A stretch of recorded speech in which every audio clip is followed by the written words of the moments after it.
हमारे देश में बेटियों के सुरक्षा के मुद्दे पर लोग बड़ी बड़ी बातें तो बहुत करते हैं, लेकिन जमीनी तौर पर बहुत ही कम लोग हैं जो इसके लिए काम करते हैं। और उनमें से एक हैं राजस्थान के कोटपुतली गांव के डॉक्टर आरपी यादव जी।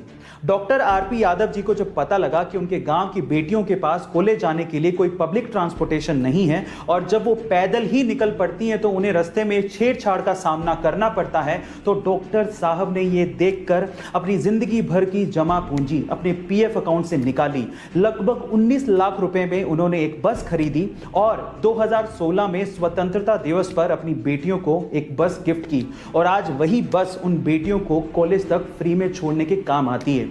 सरकार ने भी इसे बिल्कुल टोल टैक्स फ्री कर दिया और रोड टैक्स फ्री भी कर दिया। गाइस, इससे पता लगता है कि वाकई में आज भी बड़े दिल वाले लोग बहुत सारे हैं। गाइस, ये घटना सुन के आपको कैसा लगा चैट सेक्शन में जरूर। 2010 के कॉमनवेल्थ गेम के महिला रेसलिंग के फाइनल में इंडिया और ऑस्ट्रेलिया के रेसलर आमने सामने थे।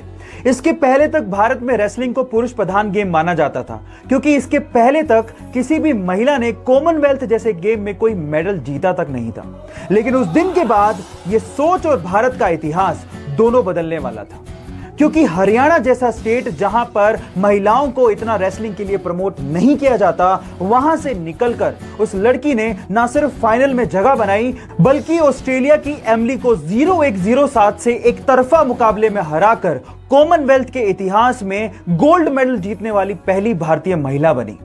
और उसने साबित कर दिया कि हमारी छोरियां का छोरों से कम है कि का एकमात्र नेचुरल सैटेलाइट यानी कि प्राकृतिक उपग्रह है चंद्रमा। अब उसके बारे में एक इंटरेस्टिंग फैक्ट बताता हूं। आपका अभी इस वक्त जितना भी भार है उसका सिर्फ 1/6 भार ही आप लोगों को मून पे फील होगा। मतलब मान लो कि आप 60 किलो के हो तो उसका 1/6 यानी कि सिर्फ 10 किलो का भार ही आप लोगों को मून पे फील होगा, यानी कि आप अपने आप को हल्का महसूस करोगे। और यह होता है ग्रेविटेशन की कमी की वजह से। और अगर मान लो आपको अपना भार कम करना है तो जिम जाने की बजाय आप चंद्रमा पे चले जाओ, वो ज्यादा अच्छा है। Just kidding. ये आपको पता था या नहीं पता था, चैट सेक्शन में लिखना मत भूलिए। यानी कि सोना रईसी की पहचान मानी जाती है, लेकिन सवाल यह है कि अर्थ की क्रस्ट में तो बहुत सारे मेटल मिलते हैं, फिर गोल्ड को ही इतनी तवज्जो क्यों दी जाती है? मैं आपको बताता हूं। गोल्ड एक ऐसा मेटल है जिसपे कभी जंग लगती ही नहीं है।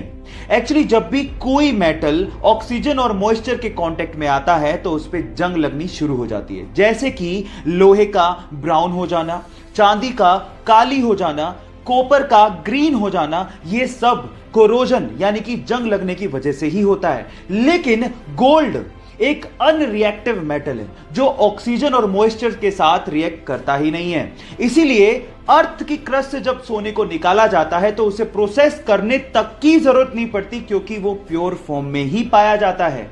क्या इसके पहले तक गोल्ड की एक खासियत आप लोगों को पता थी? और अगर नहीं पता थी तो चैट सेक्शन में लिखना मत भूलिएगा। एक मोटरसाइकिल सवार रेलवे क्रॉसिंग के दौरान रेलवे के फाटक को देख ही नहीं पाता और वो सीधे जाके रेलवे फाटक से टकराता है और सीधे रेल की पटरियों पे गिर जाता है। वो इतनी बुरी तरह से घायल हो जाता है कि उससे खड़ा भी नहीं हो जा रहा था और सामने से ट्रेन आ रही थी। यह देखकर पास में खड़ा एक युवक भागता हुआ आता है और उसे रेल की पटरियों से खींचता है और उसकी बाइक को रेल की पटरियों से खींचता है और उसकी जान बचाता है। अगर आखिरी समय पर वो बहादुर लड़का नहीं आता तो शायद आज वो बंदा जिंदा ही नहीं होता। सो गाइस, उस बहादुर लड़के की बहादुरी के लिए एक लाइक तो बनता है। आज अगर हमें जरा सी भी चोट लग जाए तो हम लोग तुरंत बैंडेड का इस्तेमाल कर लेते हैं ताकि खून को बहने से रोका जा सके। लेकिन क्या आपको पता है कि बैंडेड के इन्वेंशन से पहले यह काम कैसे होता था? मैं आपको बताता हूं।